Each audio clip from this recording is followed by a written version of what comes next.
Hey! You are listening to the Grumpy Guy BJJ Podcast. Hey, what's up, guys? Got to take care of a few things before we jump into this week's episode. First, our Ramping Isometrics for BJJ program.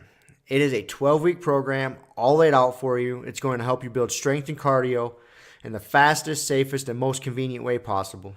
This is how James and I have been training for the past year, and we love it. So we put this program together so you can just follow along, and we are certain you will see and feel the benefits that we do. It's only $15. Just go to grumpyguybjj.com, click the drop-down menu in the upper right-hand corner, and you'll find it. Next, R3. This is our K2 D3 supplement. It is a combination of those two vitamins, D3 and K2. These are two vitamins that James and I have been taking for a long time that really help us recover from hard training sessions. And for only $15 with free shipping, you get a whole month supply. I was going to pull up some studies explaining the benefits of D3 and K2, but I'm not going to insult your intelligence and pretend to be a fucking scientist. I take it. It helps me recover. That's it. So for $15, check it out. And last but certainly not least, we have partnered up with Jiu-Jitsu.com. They have a ton of awesome BJJ instructionals, and they have hooked us up with a discount code for our listeners. It's Grumpy10. So what you got to do is you go to Jiu-Jitsu.com, which is DIGITSU.com. Find the instructionals you want, throw them in a shopping cart. In the little discount code box, you type in Grumpy10, which is just GRUMPY and the number 10, 10. That's it, no spaces. Boom, you get 10% off. You're up and running. They got a nice app you can download on your phone. That way you can take your instructionals right to the gym with you, watch the technique, drill it. It's a pretty sweet setup. So once again, DIGITSU.com. Discount code Grumpy10, GRUMPY10. Simple as that. To find all this stuff I just got done talking about, go to our website, grumpyguybjj.com. Click the drop-down menu in the upper right-hand corner. There, you'll subscribe to our newsletter for podcast updates.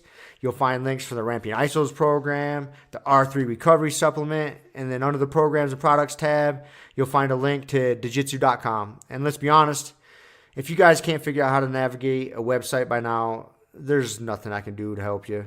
So quit fucking around. Check it out, train hard, and let's get into this week's episode. And boom. Back again. Yes. Back at it. So it's probably the most consistent thing in my life. This and me going to my job on a regular basis. Yeah. Probably the two most consistent things. I think so, yeah. That's why this is the most consistent thing. Because you don't have a job. I don't have a job that I have to show up at, so. No. So I can see that. Yeah, so anyways. Here we are, man. Ready to talk some more jiu-jitsu. Just got done watching Snakey get busy on some fish. Tacking me, man. Attacking you as you're putting the fish in. Tacking the net as I'm trying to put the fish in. I'm a little scared of that fish. Mother Nature's no fucking joke. I'm sure you saw the story. That snake. I'm scared of that snake. You saw the story of that jogger that killed the mountain lion here in Colorado? Yeah. That's gangster. That's pretty crazy. I saw the account of it. Right. Like he actually described what happened because the stories were flying. Mm-hmm. It was like, I haven't actually seen his account. No? He came out with his account? Yeah. Oh, okay. He came out and they interviewed him, and I guess he chose the thing latched onto his arm. So it was like a young one. It was only like 4 feet, only 4 feet. Like imagine a 4 foot long fucking cat.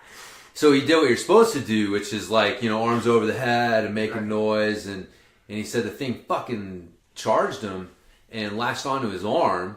And he said he took some sticks and was trying to poke it and whack it, but the sticks were all rotted out, and so he couldn't get anything. And so he said he'd had a house cat for 6 months, and he learned with the house cat that you can pin its hind legs down to keep it, when you're trying to do something and it's fucking flipping around and its legs are going crazy, so you don't get cut up by its claws. Pin its rear legs down. They're easier to deal with. So he took one leg and pinned its rear leg down, and took the other leg and fucking stepped on its throat and just curb stomp choked it out like that. Dude. So It's so crazy, man. yeah, that is crazy. I mean, it's yeah, like he was able to keep his fucking wits about him. To sort that out. Not just freak out.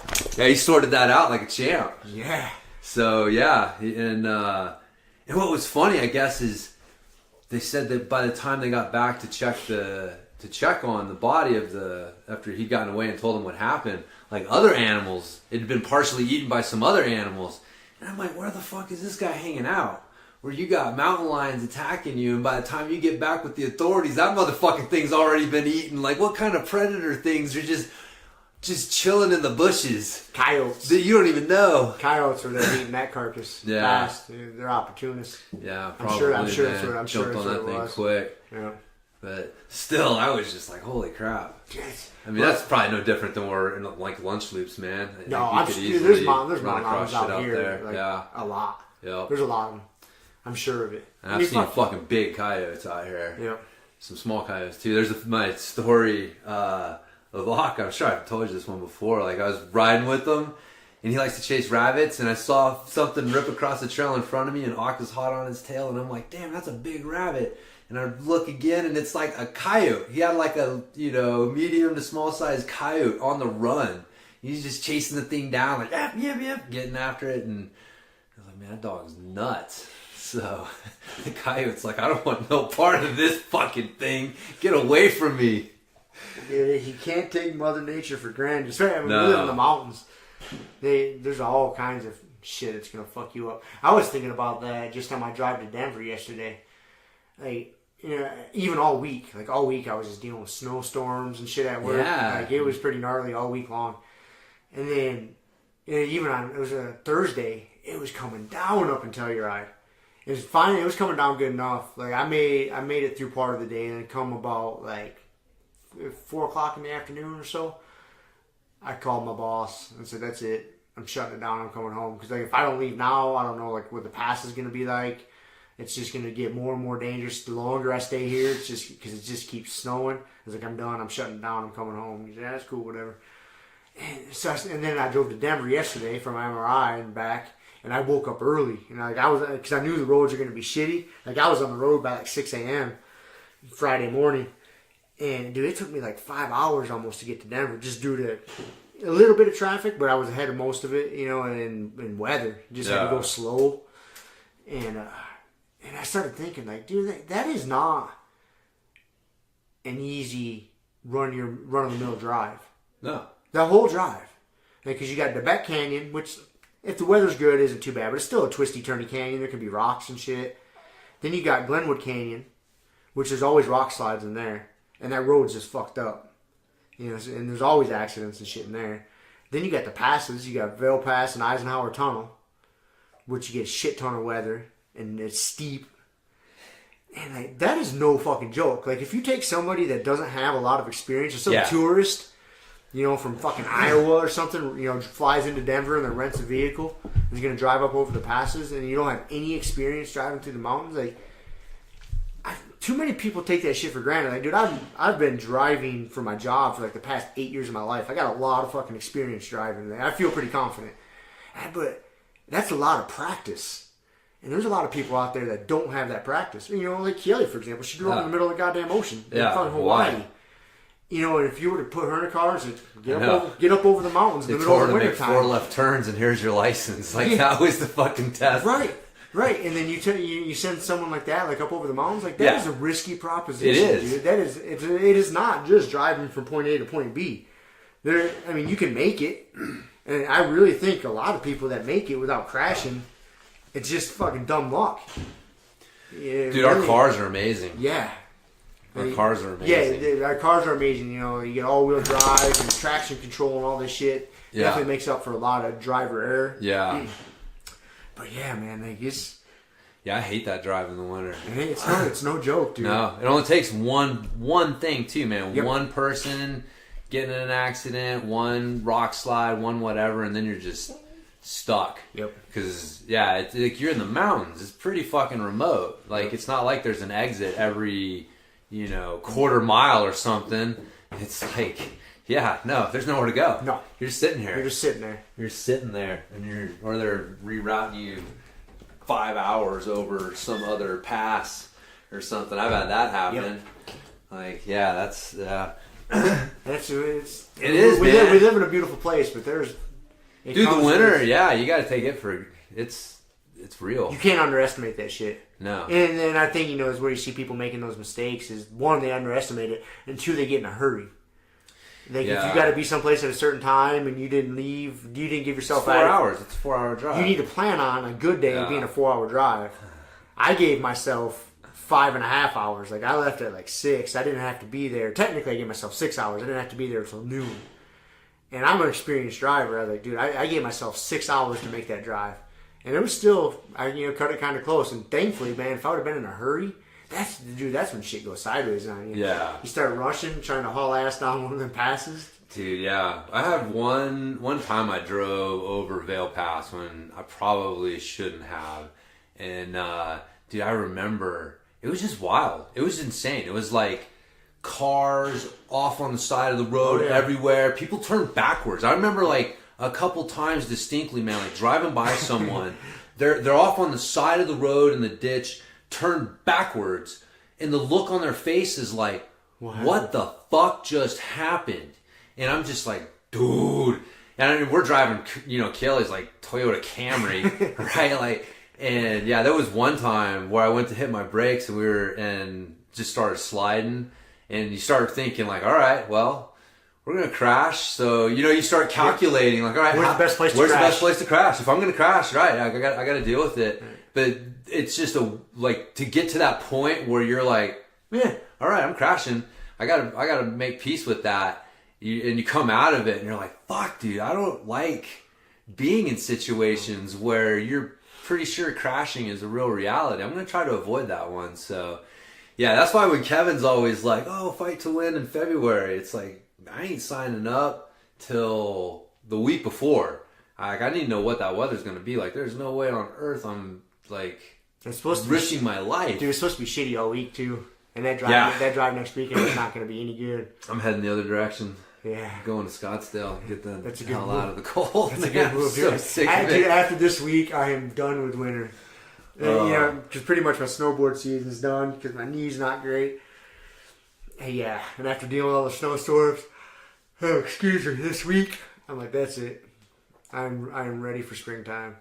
Yeah. We're going to be some old men bitching about the weather here for a second, but yeah, I'm with you, dude. That's okay. Because I had to check. I've been here for a long time.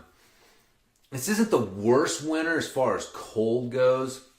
I still remember 1 or 2 winters where we'd get those gnarly inversions, and you're talking 15 would be the high, negative 20 overnight. But it would, a week or two of that. So there's definitely that. But as far as just sustained winter without any break of because usually we get some decent breaks, a little warmth and then it's no, man, it fucking snowed here the end of November the first time, and it's pretty much stuck around. It's been pretty consistent. Yeah, it's rained or snowed just enough to not let it ever dry out. So it's just a muddy mess, and it's been consistently just upper 20s, lower 30s. That's just been the highs, which is, it's not warm. Nope. And so, yeah, and we're used to getting out every day and doing something. So for me, I'm starting to go stir crazy, man. Yeah, just being stuck inside all day. And even if you want to go outside, it's a process, man. Yeah, going out and coming back is a process. You got to get geared up, and then coming back, especially if I took my dog, he's a mess.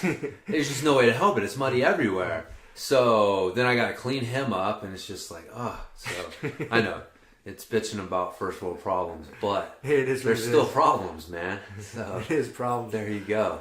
Psychologically, you're going to mentally habituate to third world problems, and first world problems the same. So it doesn't really matter what your problems are.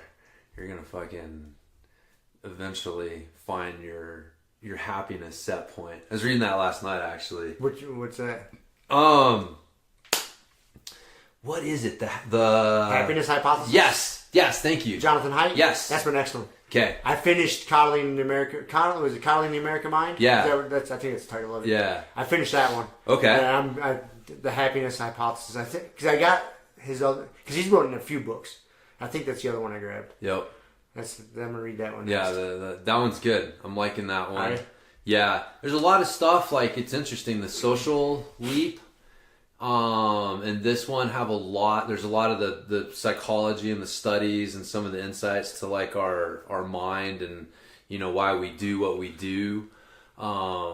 That a lot of ties there. But yeah, that was one of the things that I'm in the chapterness on seeking happiness, and the basic idea is that one, like it or not, you have your kind of a predetermined happiness set point. It's not necessarily set by environment as much as by genetics, and environment can influence it, but just like muscles or whatever else, flexibility, like you have a predisposition towards whether you're leaning one way or the other, or you just kind of where you fall on that spectrum. And so no matter what happens to you, you're going to eventually come back to what is your happiness set point. So you win $1 million, you're eventually going to come back to your happiness set point. You break your back and can't walk, you eventually come, back towards your happiness set point. It may not ever get back to exactly where it was, but it's just, you have that thing. So like, that's why when you look at people in third world countries and it's like, look, some of them are like the happiest people and they don't have all the worries that we do. And it's like, well, that's just kind of how they're set. And it might make sense because, man, it probably makes sense if you're a happy person and you're able to be an optimist in a third world country, you probably have a higher chance of survival and attracting a mate and doing things like that. So, you may have some genetic component to happiness in some of these areas, but the point is that the third world problems and first world problems, it doesn't matter which ones you're experiencing. Eventually, you're going to come to your own happiness set point, and so like seeking happiness has more to do with like what you're doing within those circumstances, and like it's more the process. So like if you set a goal, it's not the achieving of the goal that makes you happy. It's ticking off each of the steps towards that goal. Like that process, each time you tick off a step, you're like, yeah, I did it. I'm getting closer to my goal. Yeah, I did it. You achieve the goal, it's almost like a relief. Like, whew, okay, I set out to do this and I did it. It's not like, very rarely is it that big, like, yeah, I'm just totally happy and my life has changed. I mean, we joke about this all the time, man. People win world champs and they wake up the next day and it's like, bills are still there, like nothing's really changed, or you get a belt promotion, whatever it is. It's like it's not the goal. You achieve that goal, you wake up the next day, and it's like nothing's really changed. So that's not what makes you happy. It's not the achieving the goal. It's the process that you go through to achieve the goal. And so, but also just recognizing that you have your own kind of set point with where you're at, and yeah, you can improve it, but It, on some level, it is what it is. Like achieving happiness isn't this like, oh, this person is super happy, so I want to be like them. It's like, not necessarily. Like their happiness set point, maybe, if you want to call it that, maybe higher than yours. Like what you're trying to do is make the best of where you're at. Because if you're trying to achieve a happiness set point that's way out of the range of what yours is, it's probably not going to happen. And then you're just going to get frustrated in the process and think that like, well, fuck, I'm not achieving happiness. And it's like, fucking don't worry about that. Just set goals, figure out how you're going to achieve those goals, and then enjoy the process. Like understand like that's the happiness, is this struggle. To bring it back to the last podcast, it's the struggle towards those goals. It's not the goals themselves. So anyways, that's why first world problems and third world problems, while they're not the same on the surface, how you deal with them is going to be fundamentally the same. So it's kind of a bullshit argument. It is a bullshit argument. Yeah, I was thinking about that the other day because no matter what station you are in life, where you're born or what situation you're in, there's always going to be problems. You're just going to have them. It's just the way fucking life goes. And yeah, it's. I mean, you hear there is the the negative fucking people that bitch about everything, and then that's a different scenario. Yeah, like but I'll bet they exist in every culture. They exist in every. I'm sure they do. Like even in third world. You got people who just bitch about everything. I'm sure there's a group of guys sitting around hanging out and like, oh, fucking Frank over there. He's always bitching about his rice. Nothing's good enough for that Nothing's good enough for him. We're happy we got rice, and this guy's fucking bitching about it. Yeah, I'm sure that's the case. Yeah, I work with a few guys like that, and I always joke. There's just one fucking guy. I try to avoid these guys like the plague because they're just negative, dude. And anything that comes out of their mouth is just bitching and negative. And I always joke. There was one day this guy was bitching about something. I was like, man, you are the type of motherfucker that if you were to win the lottery, you would bitch that you had to go pick up your money. You know what I mean? Like they're not going to deliver it to you, motherfuckers. You would throw a shit fit because they're not going to deliver it to you or something. You know what I mean? It's like I can't even fucking surround myself with people like that. Yeah, it's just. I don't think. I mean, my happiness set point I don't think is probably real high. I'm just kind of more of a. I wouldn't say I don't want to like label myself stoic, but I'm not like a happy, giddy, go lucky person. You know, yeah. I'm just kind of try to stay fairly even keeled and not want to murder people, and that makes me happy. Yeah. Most people. That's the funny thing too. Is again something from that book is like most people's.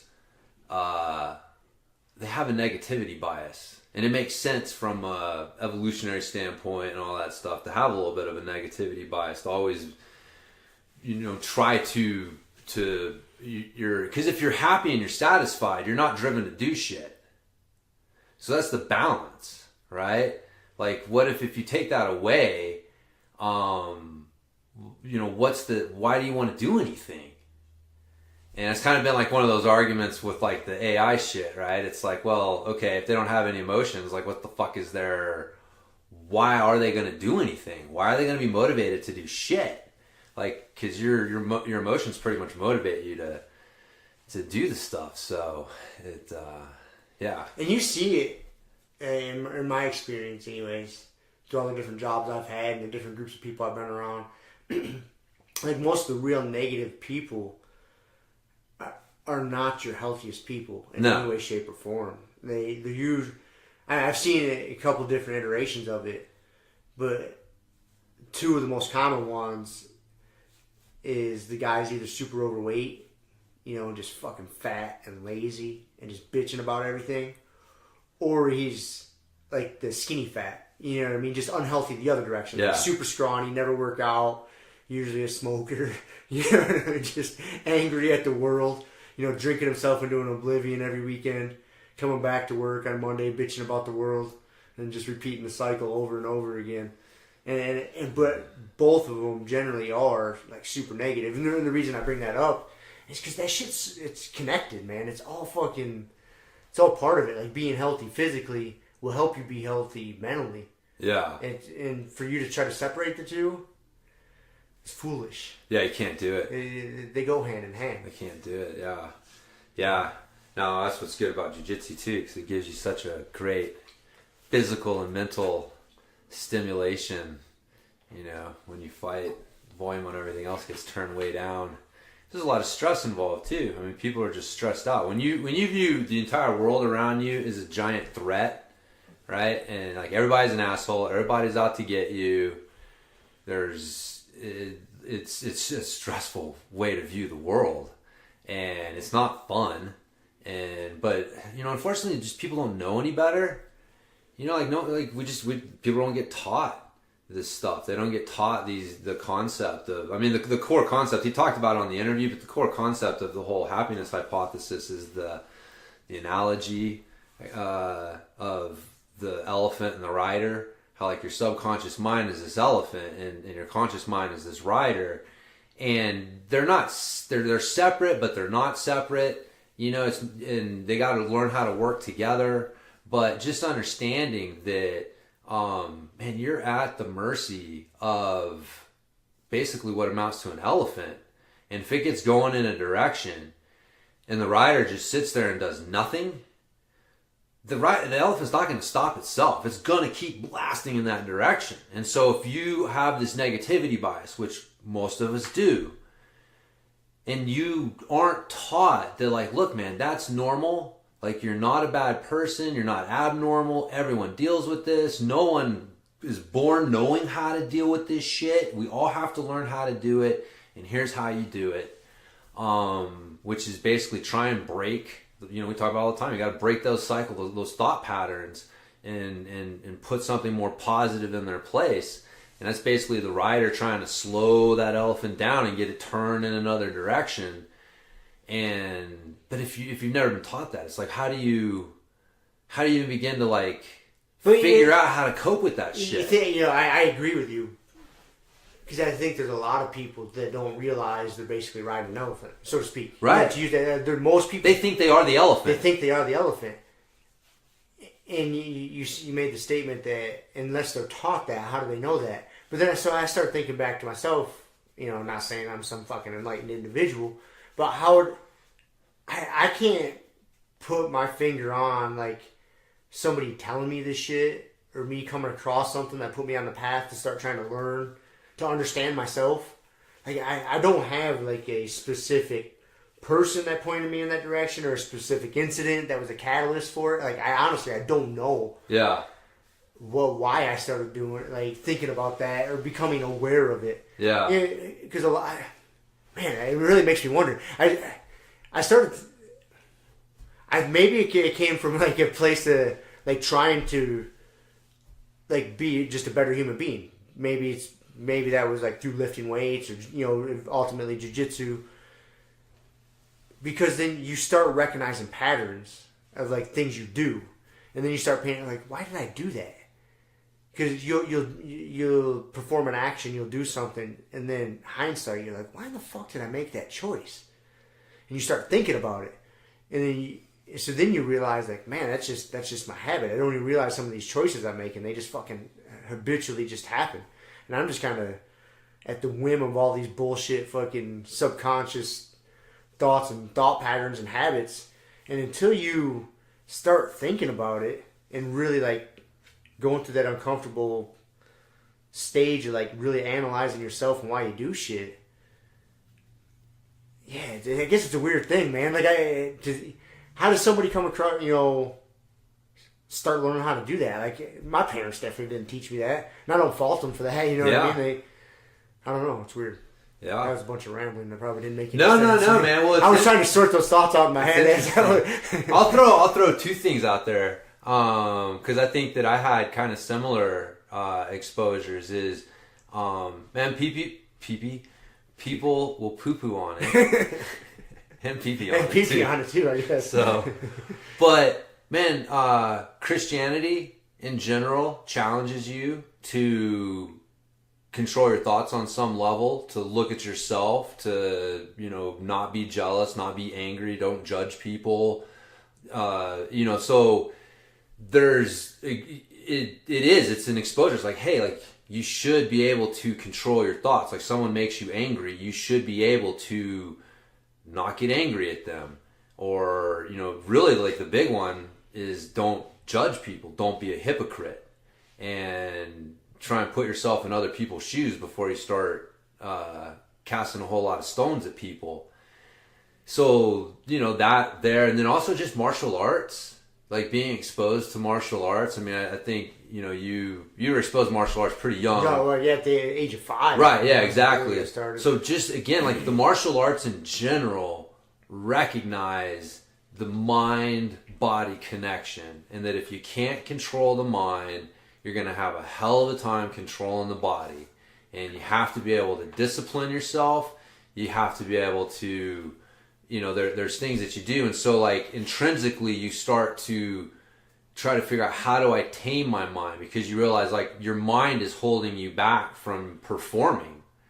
And especially when it comes to competition or high pressure situations like testing or sparring or whatever. Like, every martial art has some sort of high pressure situation where your mind can fuck you over. And so really what you're testing is not your physical ability to do this, because you've done thousands of reps. It's your mental ability to put it together.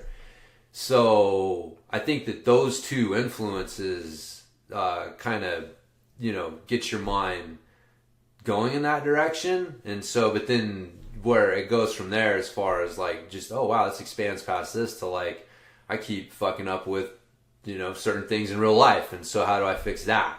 But that's something that unfortunately I think that like Christianity in general, I think that's not the message that they get out to people. It's definitely not the I don't ever remember receiving that message. Like the thing that drives me nuts is the Bible is about you judging yourself. It's not a book to allow you to judge other people.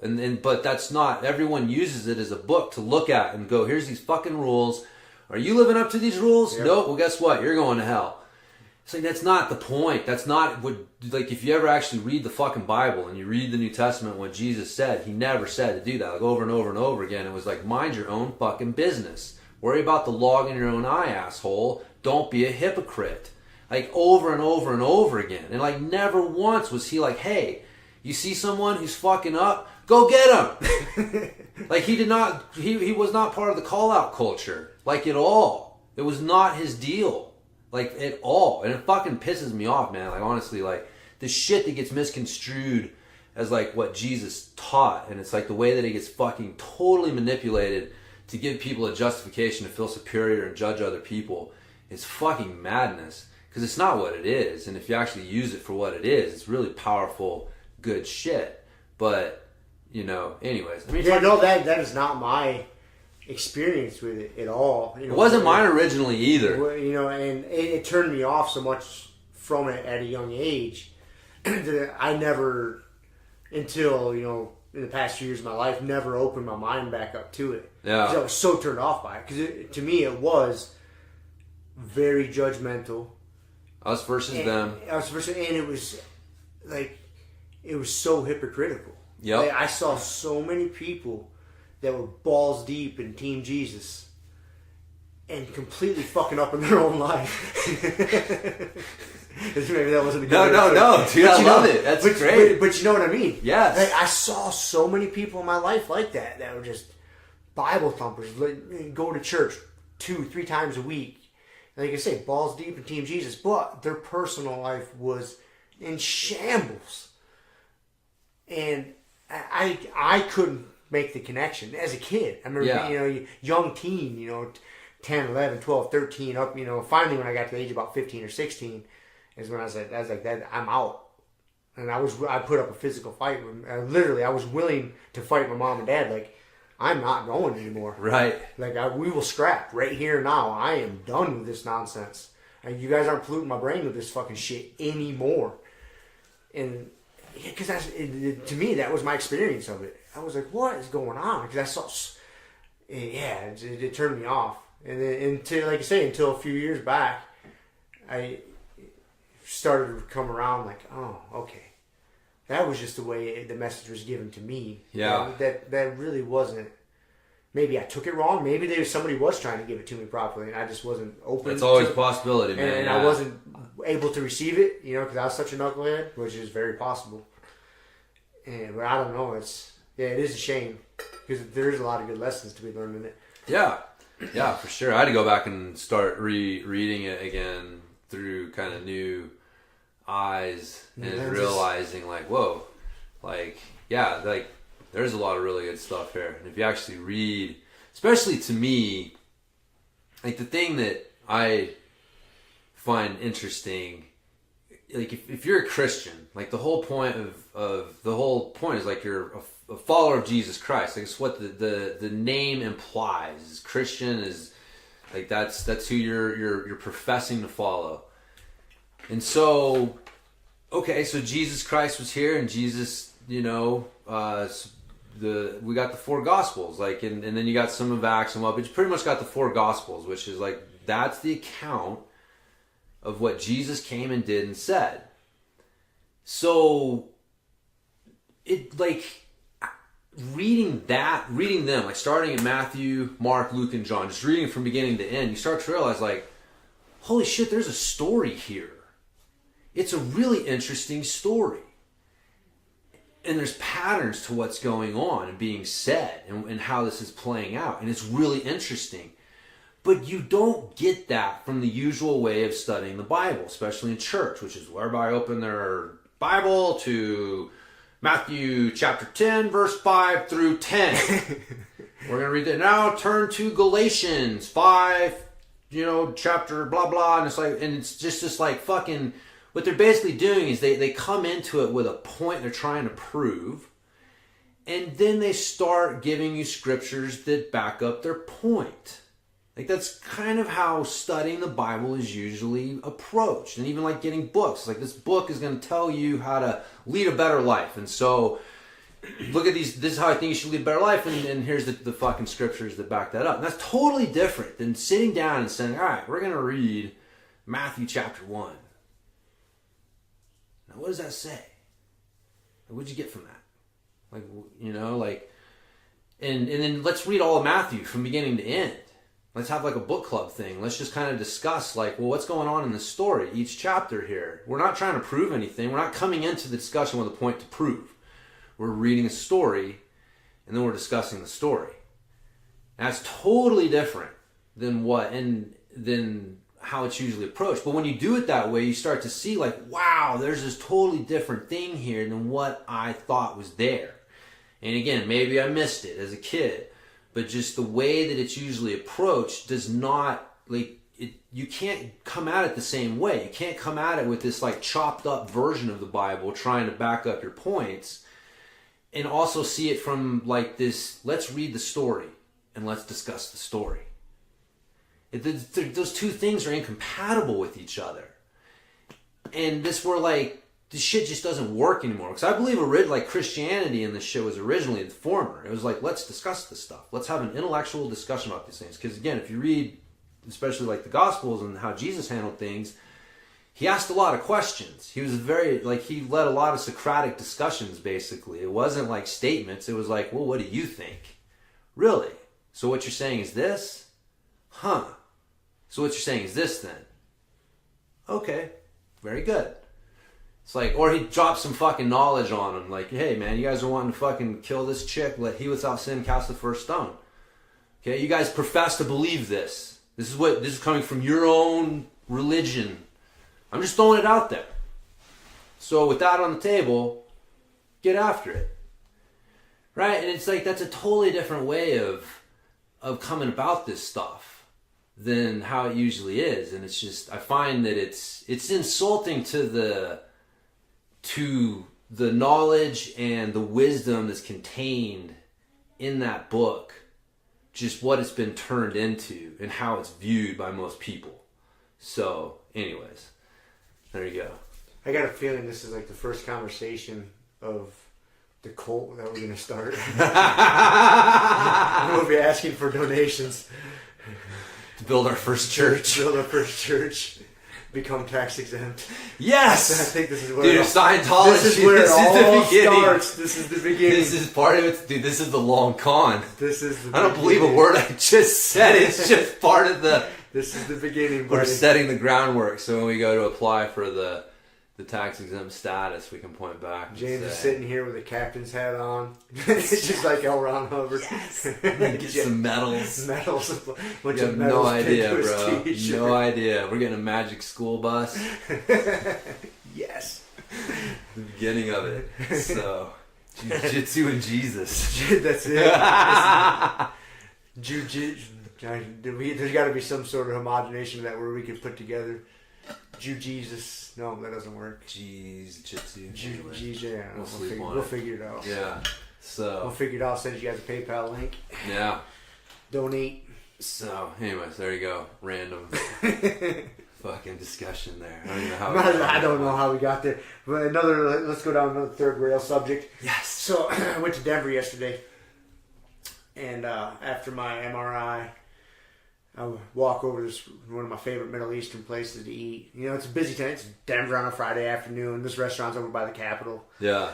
So it's a busy time, lunchtime, and I'm sitting there eating lunch by myself and just fucking people watching, just looking around at all the people. And it was disturbing to me. And I don't know if this is just big city thing or I don't fucking know what I was seeing. But so, like, first of all, there was so many people in there. And I'm not We just talked about not judging people. I'm not judging. But I'm observing. There was so many people in there that were like, I could not necessarily tell if it was a guy or a girl. Not on first take. Like, I had to watch for a second. Like, is that a man or a woman or a boy or a girl? Like, quite a few people, you know, in our little, way more than one person. Right, way more. Way more than one person was confusing to me. And like, never at a time in my life did I ever notice this before. Like, what is going on in society? And then, I was like, all right, we're, you know, to each his own. You know, if you want to, fuck it, I don't care. But then I had to look around, and so not only there was so many people that could go either way. You know, like, well, whatever. And then I look around at all the guys in there. That you could clearly tell were guys, and most of them are just so fucking. There was a lot of them were like very feminine acting or just fucking soft, and I'm like, what in the fuck is going on? You know, because then I start thinking, okay, let's just say I'm just bored. I'm sitting there watching people, right, waiting for my food. Like, what? Somebody set Tyler Durden down in the middle of fucking a bunch of normies. I'm like, what if shit just pops off in here, right? And shit just gets western. We gotta scrap or something, right? Yes. And so then I'm like, all right, who am I gonna pick? Who needs to be on my team? You know what I mean? Who need, like? And I like, dude, there was only a couple of dudes in there that I would have been like, all right, man, we need to fucking team up because we need to fuck up the rest of these people. The rest of them, I'm like, they're useless. Right? They're fucking useless. They're gonna be weighing me down. They're gonna be fucking slowing me down. Like, here, hold my shit while I go fuck this dude up. You know? And it was just so disturbing to me. Just looking around how soft everybody was, and then how, like, ambiguous or what's the word, androgynous so many of these people were. I'm like, what is this world coming to, man? Fucking Pat-tastic. Yeah, exactly. Exactly. That's exactly what I thought about. Saturday Night Live fucking Pat. Like, what am I looking at? What am I looking at? Operation Confirmation. Fucking all day long. So I don't know. I mean, like I said, each his own. I'm not hating on them for it. But, yeah, I don't know. It's confusing to me. Yeah, well, it's definitely interesting times. It is interesting times, man. I mean, you know, Denver in particular, I mean, that's not one of the most conservative places on the planet. So you got it's definitely leaning more towards the liberal side of things, and so definitely got that going for it. Which, but yeah, I don't know, man. You know what it is? Just it's a weird time in society. It is. It's just like, especially for dudes, for men. It's just... Yeah, I honestly felt like I stuck out like a sore thumb. Oh, you're a Neanderthal. Yeah, I was out of place. Yeah. Really, legitimately. Some of the chicks were fucking pissed off that they were attracted to you. I don't know if that No, dude, I'm telling you. I don't know if that I'm was telling you, man. Like, because there's something about a real dude. Like, I like, they hate to admit it. Like, but there is. And, you know, there were some dudes there who were wondering why you were there. It's like, but they might have been a little turned on too. Could have been. That's okay. I was just here eating some good Middle Eastern food. I know, man. I know, you're just trying to fucking eat some trying food. to eat my fucking Euro and bounce. You're caught in a social justice warrior, like, nightmare. I was. Like, I was just shaking my head, man. Like, what? I just didn't know. Yeah, I just think that's it's probably a big city, especially liberal. I think that's what it big is. Big city thing. Liberal big city thing. And then I took an Uber there, and then it was a super nice day, so I walked back. It was like a 3-4 mile walk back to where I had parked. Yeah. And I was like, oh, explore the fucking city. You know, if I gotta walk through a little bit of the hood, and I'll walk through a little bit of the hood. It's nice in the middle of the day. Yeah. Yeah, it's not like being back in Flint or Detroit. Right, and I didn't even have to. It was, I mean, you're over by the Capitol. You see a bunch of weirdo bums and homeless people. Just people protesting random shit. I didn't read the signs, but they were out there pissed off about something. I don't know. But it was interesting walking through because I left that part of town and then I walked through basically like a little working class neighborhood. Mm-hmm. You know, so you get to see a big part of the city on this walk, man. It was kind of cool. Yeah, so I walked through like a working class type neighborhood, and that spits you out into this historic district. to where it starts getting ritzy. And it spits you out, and it spits you out into a park, a really nice park. Yeah. And I stroll through that, and then it kind of puts you back to over where in like the Cherry Creek over area, which is high end. Yeah. You know, but it was just like I just was sitting there observing that, like, all right, I need to just walk. Yeah, cities are interesting, They man. are, man. Dude, you get a couple blocks, and all of a sudden it's a different world. It was. Like I walked through like 3 different worlds, so to speak. Yeah. From where I started to where I ended up. Yeah. And you could clearly tell there was like almost like a hard line to where I left one and entered another one. Yeah. And I wasn't even on hallucinogenic drugs. I was just seeing all this in real time. Yeah, it's interesting. It is super interesting. Cities are interesting places, man. I mean, hey, we were not meant for that shit. Mm. I mean, I think there's good things about it. I think it's, definitely got a lot of positives, but that is just hard, like mentally hard to deal with that many people. I remember living in Southern California one time and having the epiphany that I had to drive like 2 to 3 hours to get out of the people. You know what I mean? Like it was solid fucking people for 2 to 3 hours, at least in every direction. And you're living down there in like the San Diego, LA area, and that shit just spreads north and south forever. You got an inland, and it's like, and I started to feel a little claustrophobic. It was weird. It was like I had a mental shift when I realized that, like, dude, this is just not normal. I should be closer to open space. I should be able to get to like not people in less than 3 hours of driving.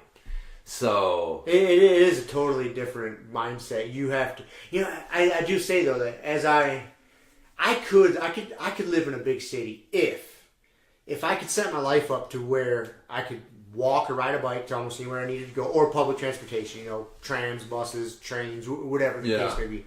I'd be cool with that because just there's like a certain energy when you go into a city. Yeah. Because all the people and activity, like it's kind of cool. And part of me misses it a little bit, as I was strolling through, like, I kind of dig it. Right. There's activity, there's just shit going on, and there's a certain energy, a certain vibe, and different parts of the city have different vibes to it. And I kind of dig that. That changed drastically when I got in my car to drive home, and I got stuck in bumper to bumper traffic for fucking 2 hours straight, just trying to get out of the city. And I thought I was beating it. Like I tried to get out of the city at like 3 o'clock.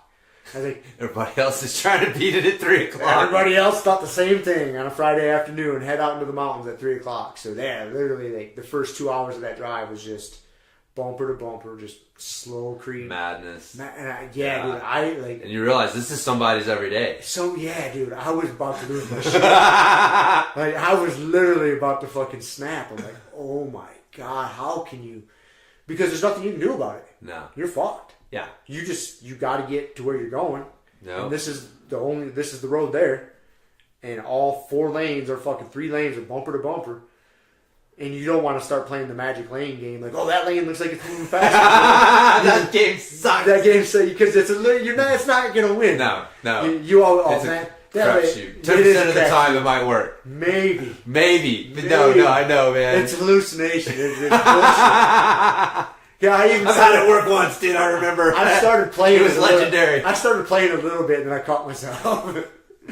It's hard not to. It is hard. I do that too. I'll play it like for a minute, and then I realize. Because then you'll trick yourself into it. You'll like a car.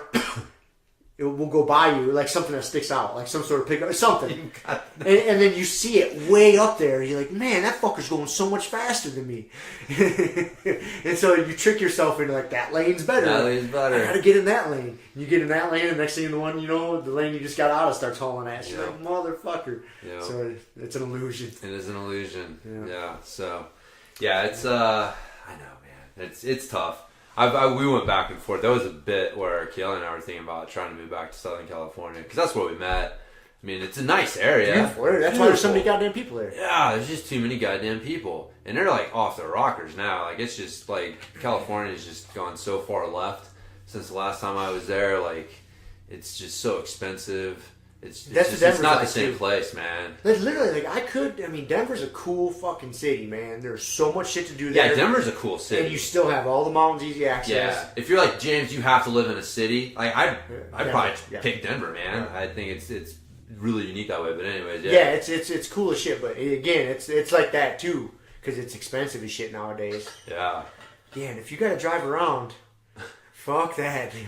Yeah, it's also good in theory, and then Yeah. you get into the practice of it, and you realize, like, dude, this is a fucking grind. This is a grind. It's a grind. There's a lot of good stuff with it, but there's a grind There's a price to associated pay. with Yeah, it. Yeah. there's a price to pay for it. So that's why I stay on this side of the hill Yep. most time. I don't really get over to Denver very much. I remember that, like, when I was doing more mountain bike coaching, people would always ask me, like, oh, when you coming to Denver? And it's like, never?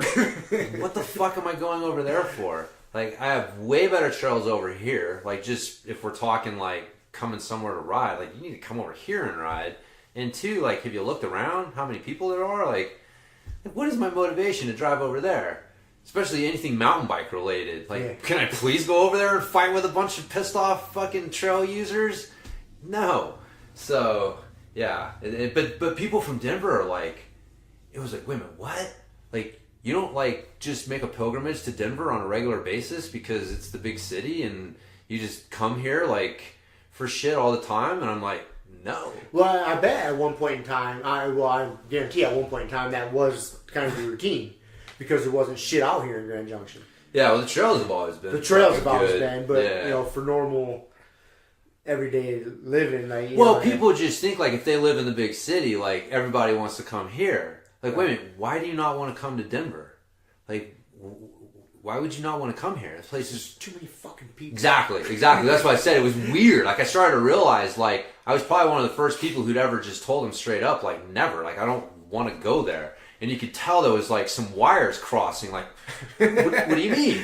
Why not? And I started to realize, like, wow, like, they don't get it. Like for some people, that environment is terrible, like, off-putting, stressful kind of thing. So, but if you're, you know, again, people that were born around it, you know, you're raised you in get it, used you're used to to it. I'm not. It's if you like it, if it's your gym. I totally recognize, like, it's definitely a personal thing. It is for me, but for just me personally, man, I'm like, man, that's why I like that. There's a whole mountain range between us and Denver. That's why I live on this side. So keeps all those people over there. But it used to be even better when I first moved here. Barely anybody came out here to ride. Now it's like fucking the circuses in town half the time. So I'm so scared to go out on the trails, like, because it's so muddy. Oh yeah, I bet it's wet as shit right now. Well, it's that, and, like, people don't wait. Yeah. People ride when they shouldn't. And that just tears it up. It is, it tears them up. It's not good for the trails. But you get people who are, it's like that's all they do. So, or they came here for a trip or whatever. It's like, fuck, I don't care. I'm gonna go out and ride. So, but anyways, Mother Nature has a way of taking care of those people too. I meant the trail. Oh, I thought I meant, like, you know, I thought that's where you were going. kind of things.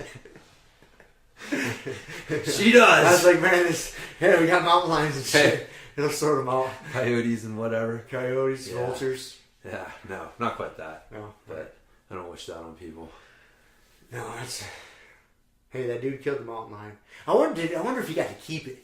Like, dude, if I killed a mountain lion, Partially eaten mountain lion. fuck yeah, I'd have that bitch stuffed in my living room. Or I don't know, would you stuff it and keep it in your living room, or would you make a cool ass hat out of it or something? I just would want the teeth and make a necklace.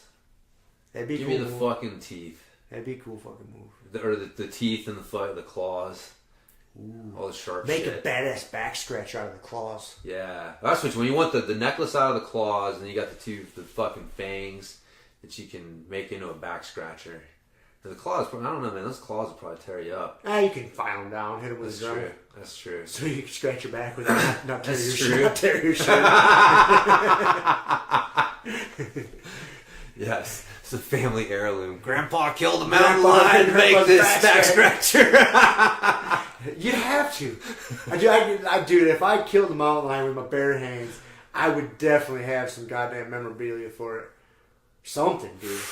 Yeah, besides a scar and a good story. You gotta have something cool to go with it, man. Yeah. Hat.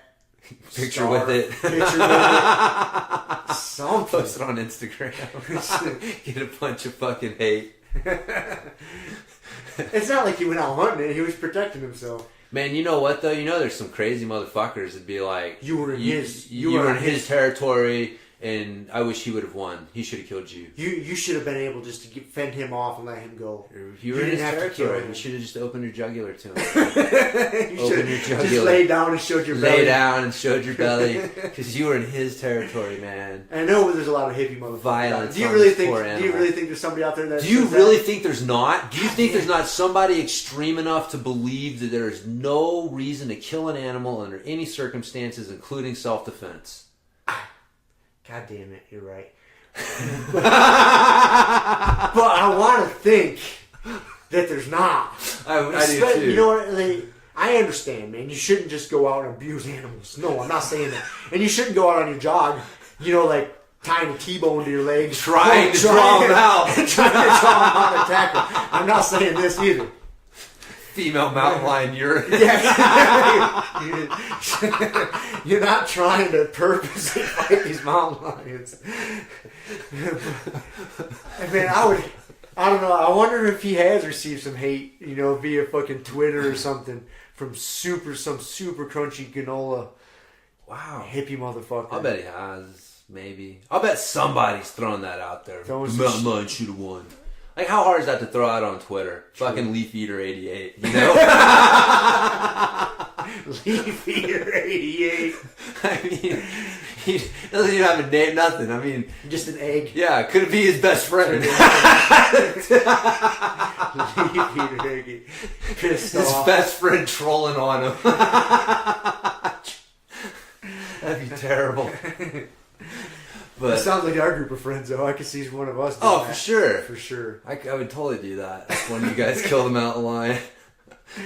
It's like, all right, we got to knock him off his high horse. He's getting a little too confident. We're going to put up a fucking Patreon account or whatever for the mountain lion's family. A GoFundMe.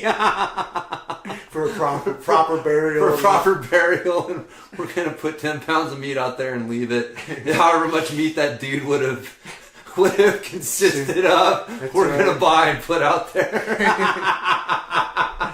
The sad thing is, there's probably some assholes out there that think that's not a bad idea. Oh my God. Anyways. It's the world we live in, man. It is. It's an interesting world. It is an interesting world. On that note, did you see the Girl Scouts are suing the Boy Scouts? And it's not actually the Boy Scouts anymore either. Did you know that? They're just the Scouts. They're just the Scouts right. because they can't keep girls out anyways at this point. Right. So they're just the Scouts. They're just the Scouts. But the thing I read, trademark infringement. Yeah, they're suing. I can't know. Obviously, I'm not a lawyer and I didn't dig into it a whole lot, but I did see that the Girl Scout organization is suing the Scouts organization because they dropped the name Boy Scouts and they're allowing girls in there. That it's basically like stealing some of their business. Because little girls don't know what they should sign up for anymore. Wait a minute. So, yeah. But they didn't want to do it in the first place. They were forced to do it. They're suing them. There's a fucking lawsuit. Oh, well, I mean, I hope they win. You know what I mean? Like, and I mean, in all honesty, you wonder if some of the Boy Scout dudes didn't go to the Girl Scout people and be like, yo, can you fucking sue us, please? To make us turn back into the Boy Scouts, please? Like, we didn't want to do this. I mean, I could be totally wrong, but I seem to remember some lawsuits and things like that about that's why the Boy Scouts changed. Like, I don't think that they woke up one day and just said, hey, we're going to be the Scouts. We're going to be the Scouts and girls can come in and no, like, there had been no fucking nothing. And so, like, they were kind of pressured to make that change in the first place. Yeah, I had no idea why they made the change. I'm sure it was some sort of social... You can't keep girls out. Like, it's social justice warrior shit. You cannot keep girls out. There's just no way. And so, yeah. So, anyways, I hope the Girl Scouts win. That is hilarious. But you know what, though? I remember, like, they were talking about, like, with Sam Harris, when he was talking with Joe Rogan, he was saying, there's a lot of shit on the left where what you have is you have disenfranchised people banding together because they think that together they're going to be stronger than apart. But when you really boil it down, there's several of these groups that are diametrically opposed to each other. So the women's rights groups that say that you can't keep girls out of the Boy Scouts are in some ways diametrically opposed to the Girl Scouts. And the Girl Scouts are consisted of girls and ladies. So it's like, well, they have, as ladies, they have their concerns. So you can't say that you actually represent all ladies when you have this group of ladies over here who's saying, look, what you're doing over here is harming us. Like, you're diametrically opposed. You know, he was talking about the transgender and the gay rights. Like, if you start to get to the point where gender identity is this ambiguous thing that's more of like, well, how do I feel about myself than actually, like, you know, anything else? Well, it's really tough to be gay, because gay is like, no, I'm a guy and I like guys, or I'm a girl and I like girls. Well, guess what? If guys and girls are terms that are like, you know, what does this mean? And, you know, he was talking, I remember he gave the example of, like, one of the guys on one of these councils. It's a guy who identifies as a woman who likes women, as a lesbian. It's a guy who identifies as a lesbian. Say that again? It's a guy who identifies as a lesbian. He's one of the, he was... So he's a guy, and he identifies as a woman. As a woman. And he likes to have sex with women. And he likes women. Yeah. So that makes him a lesbian? No, but that's what he identifies as. You know what I mean? Like, that's how, like, crazy this gets. It's like, wait a minute, you're a guy and you like girls. So you're just a heterosexual guy? So you're not gay. Like, what, you know, what is going on here? Like, well, you say you're gay because you identify as a woman. And so you're gay because you identify as a woman and you like women. But you're physically a man. You have a penis. There's no gender change. It's just you feel like a woman. And I still like women, but I feel like a woman. So therefore I'm gay. And so that really starts to make it tough to, like, for actual gay rights stuff. Because it's like, no, what is gay? Like, gay is a man who likes a man or a woman who likes a woman. And when you start blurring what those things mean, which is what the transgender community wants, you start to undermine their identity arguments. So these two things are not, they're two disenfranchised groups who are banding together and on the surface seem like they have stuff in common. But when you really boil it down, you start to realize that the more one group succeeds, it actually starts to harm the other group. So what the fuck are you going to do then? Like, that's the hole that the left, that side is burying itself in is, you know, yeah. So where do you come back from there? Just go practice your arm bars, people. Just go practice your arm bars, people. God damn it. Speaking of that, let's do a hard, I can't even think about this shit anymore. Hard left. Hard left. So, back to jiu-jitsu. This year is ADCC. Because, you know, that is the Olympics of jiu-jitsu. Yeah. And it only comes around on the odd years, every other year. And they've already had the East Coast trials, West Coast trials. I think they had like the European trials. They've had a few of them. You know, and they have a few trials all year long. They still got they got Brazilian trials coming up. They got a few more. And then the pinnacle of it is in September. It's going to be, I think it takes place in California. And Seth has helped putting it on from Fight to Win. Oh, cool. Yeah, he's working with the ADCC guys as, you know, as part of the event organizer. I don't know exactly what his role is, but I kind of heard through the grapevine that he's helping produce it. So it's supposed to be a fucking spectacle. Like, they're putting some money and some time into building this event out. Oh, cool. But yeah, it's so the reason I bring that up, one, because it's fucking jiu-jitsu. Like, ADCC is badass, man. It is the Olympics of jiu-jitsu. There's some people out there that is, I mean, winning, you know, worlds or this or that, it is cool, feathers in their caps, but ADCC is what they shoot for. Like, you know, Wagner Roach is one of them. You know, he's one of my favorites out there. He's just a grimy motherfucker, dude. I love his jiu-jitsu. But, so with the West Coast trials, did you see Nicky Ryan won? Yeah. He's fucking 17 years old. And that's what's cool about it, too, ADCC. There's no belts. Yeah. Just weight class. Yep. And, I mean, and I think the West Coast trials is like one of their biggest trials ever. And John Combs from Denver, you know, he's a scrapping motherfucker. He's good. And a lot of people don't know about him because he's just, I think he got injured like 2 years ago. He kind of came on the scene and was fucking everybody up. And he did do a couple really big shows. Like, he went to Argentina. What was that show in Argentina? It wasn't Spider. It was I can't remember where it was, but it was a big. Like, and he had some fucking badass matches. You know, that was his kind of first coming out party, so to speak, on a real big stage. But he won his weight class. And I think his division, it was like 77 kilos or something. I could be off on that. But there was over 100 competitors in that division. He had to win 6 matches, you know, to take first and get his invite to ADCC. Yeah. So he won. That was badass. Nicky Ryan won. Same thing. I think he had to win like 5 or 6 matches. Submitted everybody. Yeah. Dude, that old dude's... He's a fucking killer, man. He's an assassin. Yeah. He's getting good. His family's like, fuck it. You ain't going to school anymore. Yeah. You're doing jiu-jitsu. I'm doing jiu-jitsu. You know, it's funny, man. He'll probably be... I don't know if... you remember the Williams sisters, Venus and Serena Williams? Yep. And, like, I don't know, if you aren't old enough, you don't remember that, like, Venus was the first one to hit the scene. Like, Serena was the younger sister. And no one had even... She was nothing. And Venus was this, like, big phenom. And I remember, like, hearing on, you know, like, the sports shows, like, their dad saying, like, man, you watch, like, Serena's the younger sister's the better one. And everyone's like, Jesus, like... You know, whatever, you know, Venus is this fucking superstar.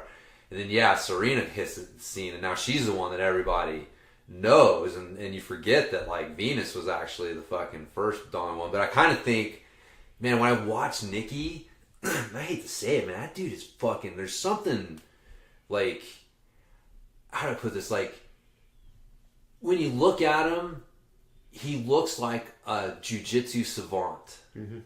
Like there's something in his brain that's going towards jujitsu that extra.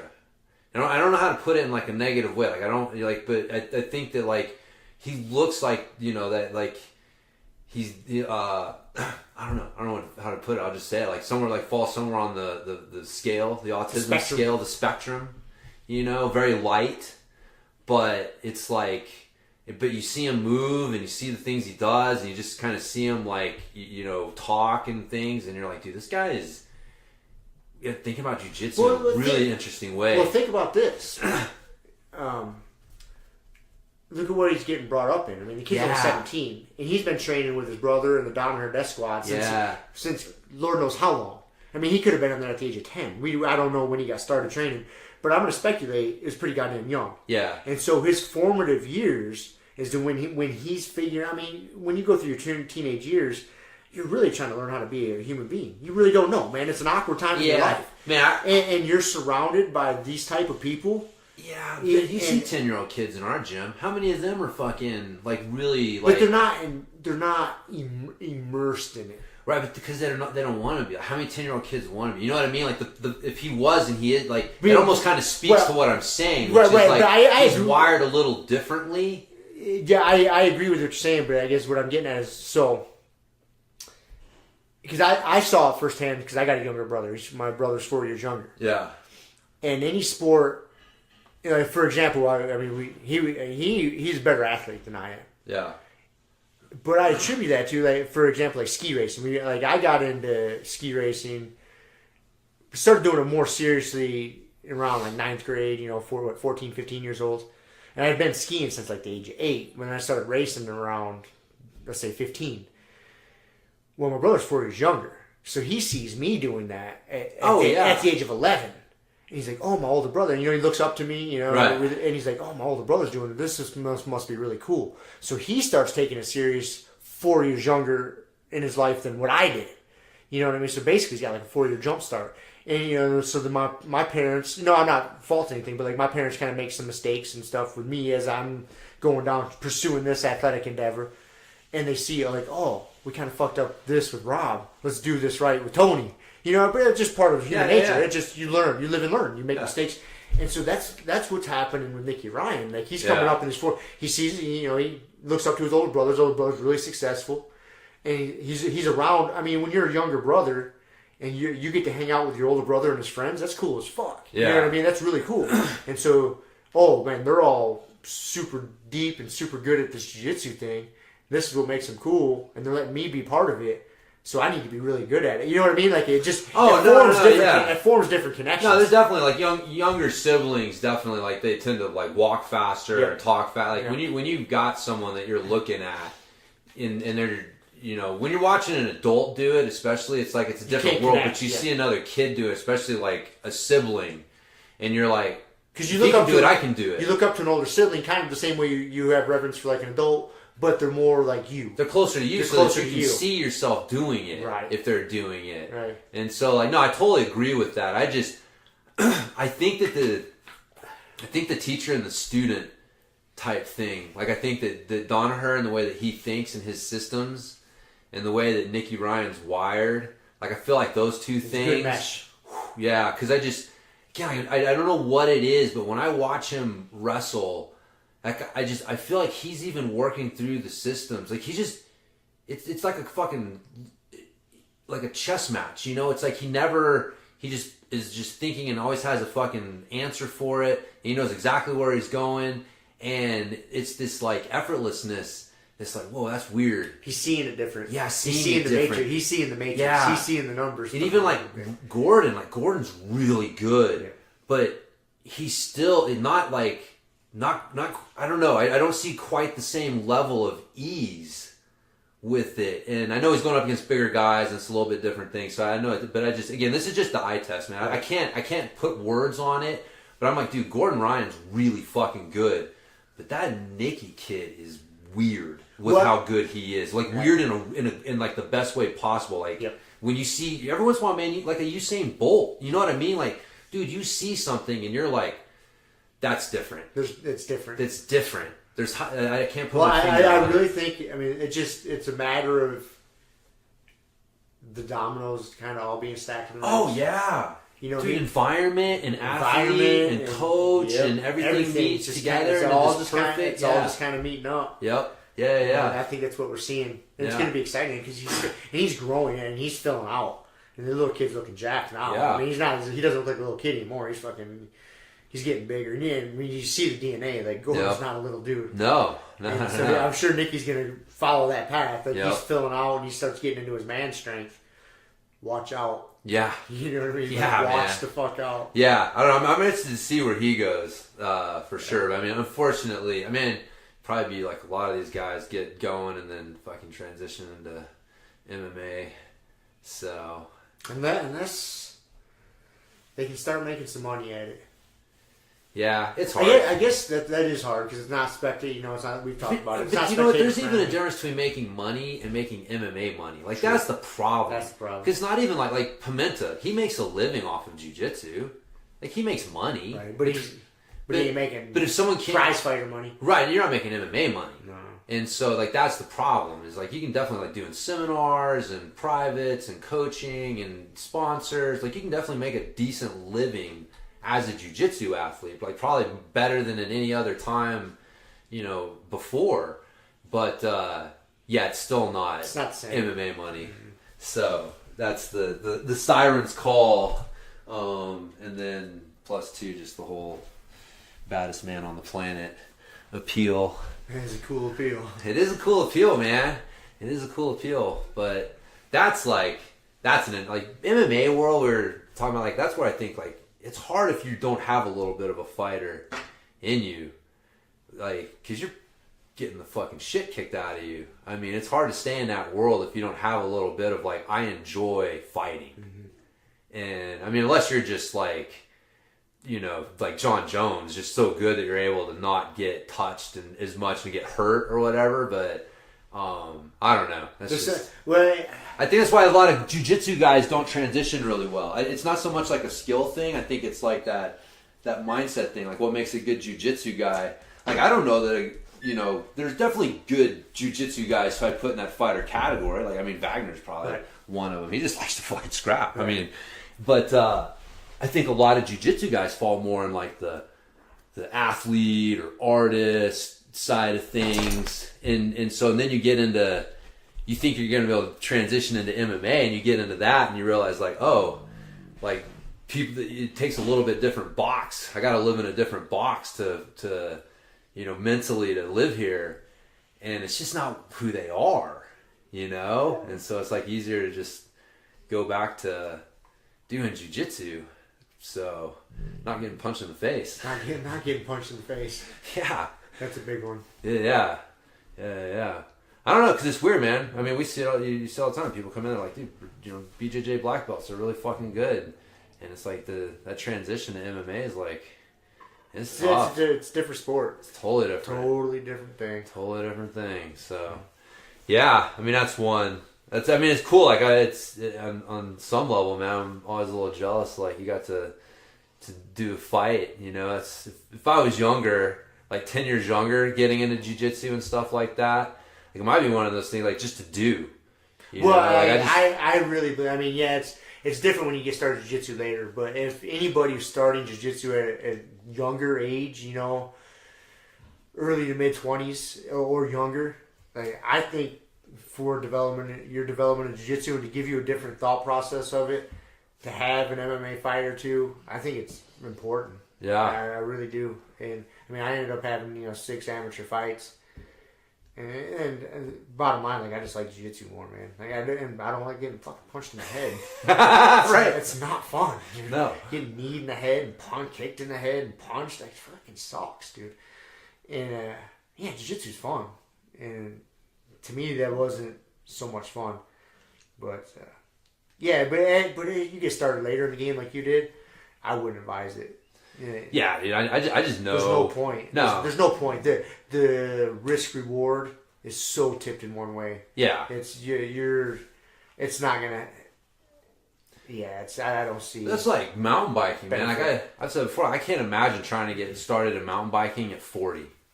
Like, physically, you're just a different thing, man. Like, mountain biking is the same. Dude, you're gonna get beat the fuck up. You're gonna bust things. Like, you have to have a 20-year-old body to bounce back, to take the beatings and bounce back like you need to get any good. And I look at MMA the same way. It's like very similar. Yeah, it's not the same thing, man. And trying to do that with it's just not. It's like I've done my, you know, I know it's not the same thing, but it's like, dude, you know, I've had that physically abusive sport that I loved in my 20s, and so I know I don't need it anymore, man. I watch the kickboxers on the other side, and you know, it's like, it'd be fun to do some of the drills and stuff like that, but I'm like, dude, I have no desire to fucking just start wailing on each other, punching and kicking and shit. It's like, nope, first time I got popped, it'd be like, that's it, I'm just going to the ground. I'm taking you down. So. I'm gonna have a headache tomorrow. Like, this sucks. Yeah. I've had too many concussions and hard sparring sessions and fights and broken noses and broken hands, and it's tough. It is tough. Yeah, you kind of gotta like it on a different level. It is definitely young. It is a young man's game. Yeah, for sure. So I'll watch it. I love it. It's a great sport. I love every minute of it. Yeah. Dude, speaking of which, Velasquez Ngannou, I think it's tonight or it's this weekend. I'm pretty sure it's tonight, because UFC fights are usually on Saturday nights, right? Not Sundays. Saturday. Yeah, Saturday. So you sure it's not next weekend? I am almost 100% sure. Isn't there a big one next weekend, like the 23rd or something? No, because the weekend after that is the big show with John Jones. And March, like the first weekend of March? Yeah, it's March 2nd or whatever. Or, yeah, first weekend of March. So, yeah, I could be totally off on my dates. But who else is on the card tonight, do you know? I don't know. But the Velasquez and Ngannou fight is pretty interesting. Because, like, both those guys are in a place in their career where, like, a loss is not very good for, this is Velasquez's first fight in forever, dude. Forever, yeah. If we see a good, healthy Kane, Ngannou's in a world of trouble. That's why I'm really interested to see this fight. He's in a world of fucking trouble. Yeah. Because that dude can't wrestle unless they fix something really quickly. Unless they fix something in this short amount of time. Like, that dude doesn't know fucking dick about wrestling. Yeah. And he's going to get mollywopped by Kane. But he's got that fucking touch of death in that hand. If he catches Kane coming in. Yeah. That's what's exciting about those fights. Yeah. No, totally. That's why I'm excited to see it. So, it'll be the first ESPN main event card that they're having. So is that on straight up ESPN or ESPN Plus? Just straight up ESPN. I don't know, maybe on ESPN Plus too, but I know it's just on straight up ESPN. Is it? So my TV's broke though. You don't have a TV right now? No. Maybe this is a start. Nah, you probably couldn't get away without having a TV. It's tough. I mean, on some levels we've enjoyed it, but how long has it been broke for? It's like 3 days. Oh. So I know I've been lazy about getting it to the repair shop. Are you gonna get it repaired, or are you just gonna buy a new one? I don't know. I mean, because they don't really make these things to get fixed anymore. Not really, dude. I know, that's the problem. It was funny when Keely called the TV repair guy. Is that a thing still? Yeah. It's a thing still. Yeah, because we had to check it out. And but it was funny that you mentioned that too, because she said he sounded a little salty. And I'm sure he is. He was like... He's going to be smoking in your house, dropping his ashes. Oh no, he doesn't even like make house calls. He wants me no. to bring the thing to him. And he was saying that apparently he told her like, yeah, just let me know when you're about to come in. I'm usually here, but I got to work another job because the TV repair business ain't that great. Well, yeah, I could have told you that. I'm like, yeah, I can see that because you go into Sam's Club or Best Buy and they got freaking giant TVs for $300. Yeah. And it's like, oh yeah, if that guy quotes me anything more than like $100 to fix it, it's like, just go buy a new one. Yeah. So... You want your old one back? You gave me one? No, it's fine. I could go without a TV. I know. Still works good. I'm sure it does. It acts up once in a while. It kind of does some weird shit, but... See, that's the thing, too. Now that you're talking to me about it, I'm going to talk myself into buying a new TV on the podcast. I'm going to talk you into buying one. Well, the thing, too, is it's like a car, right? Like, it's a used car. My mom and stepdad gave it to me when we moved into the house because they bought a new TV. And so that one was bigger than our other one. And plus, they didn't ask us if we wanted it. It was, you're taking this. So all of a sudden, I had 3 TVs, which is how you ended up with a TV. I'm like, Rob, you got to take this off my hands, man. You got a PlayStation 4 and no TV. That's sad. Here, take it. So now look at you playing God of War. I'm playing God of War. I'm an enabler. You are. But yeah, so that thing's, I don't know how long they had it. And it's just like a car, right? Like first thing breaks, then something else breaks. So might as well just buy a new one, man. Might as well just buy a new one. They got some badass Get TVs out there. Smart TVs. Fuck yeah, big one. Yeah, and well, see, well, how big a TV you got out there right now? It's like a 55 inch or something like that. You can go bigger than that nowadays. Oh, or you can go 55, but just get all the fancy shit. Yeah, I don't really. Dude, it's crazy how cheap they are nowadays. I know it is. It's nuts. It's nuts. It's a few $100. Yeah. Yeah, I know the TV I got hanging on the wall out there right now, like. You'd repair that all day long fucking 10, 15 years ago. No. It'd be a $1,500 TV. No. Not now. So, anyways, good for technology getting cheaper. But you are an enabler. Now think about that. You gave me I am. You fucking gave me a TV, so I'm playing more video games and shit, rocking my brain. And then you got me into this Fitbit thing, sucked me into social media for about a fucking week and a half. Yes. And I realized, what is going on here? I had a fucking abort mission there. Yeah, that was because of you also. Fucking James, man. Yeah. What else was there? I don't know. I'm sure there's something else you fucked me up on. Gucci flip-flops. Gucci flip-flops. Never heard of that song. You got sucked down a whole music rabbit hole that you never knew existed thanks to that one. The outward. Yes.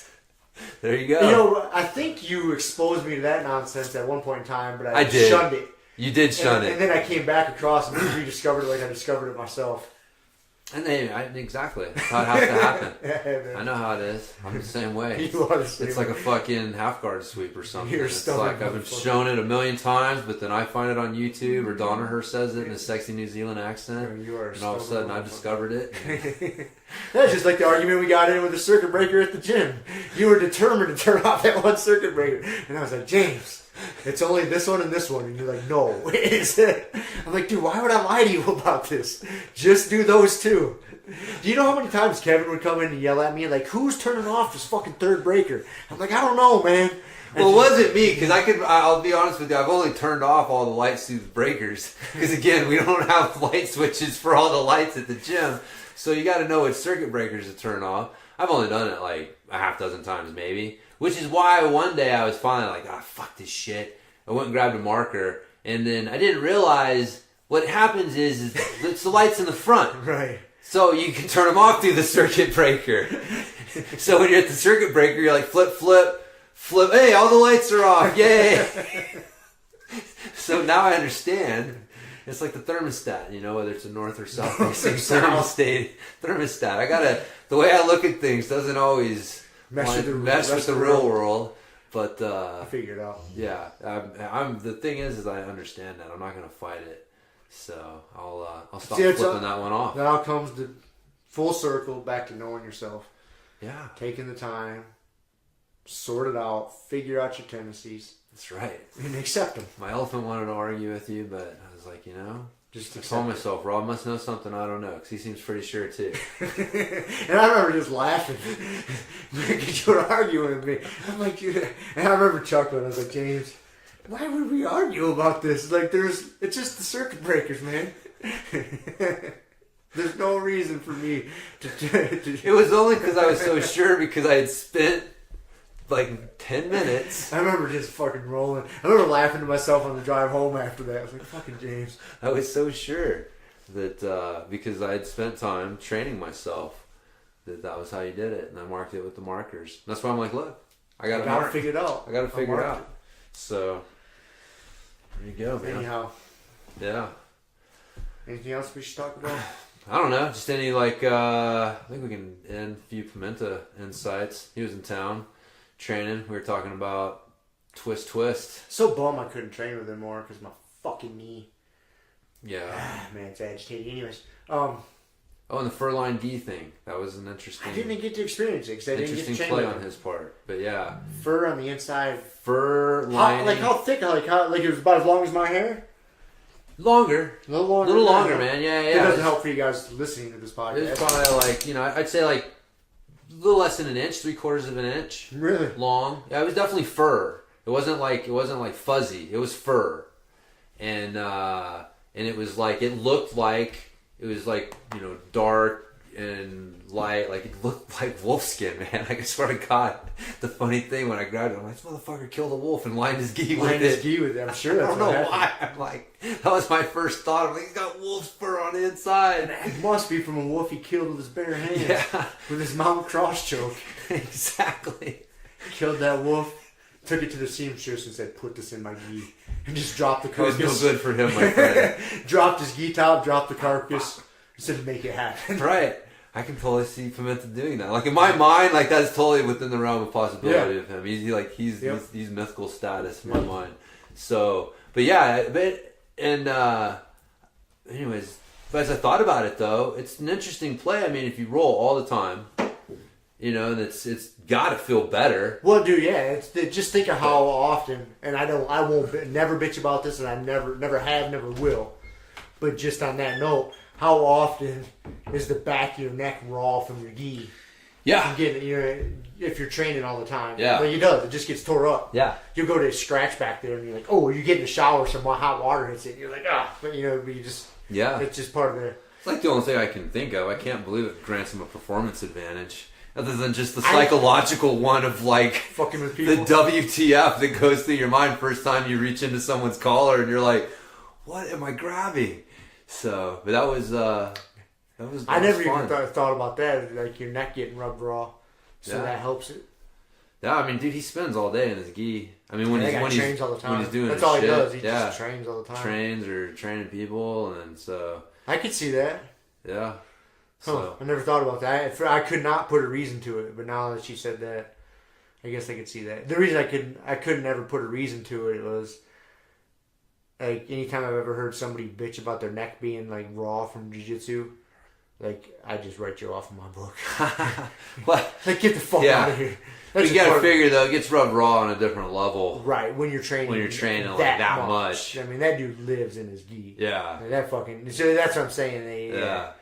So as much as he trains, that fucker trains. When you see the A2 Furry as an option for your next gi top, you'll know what it is.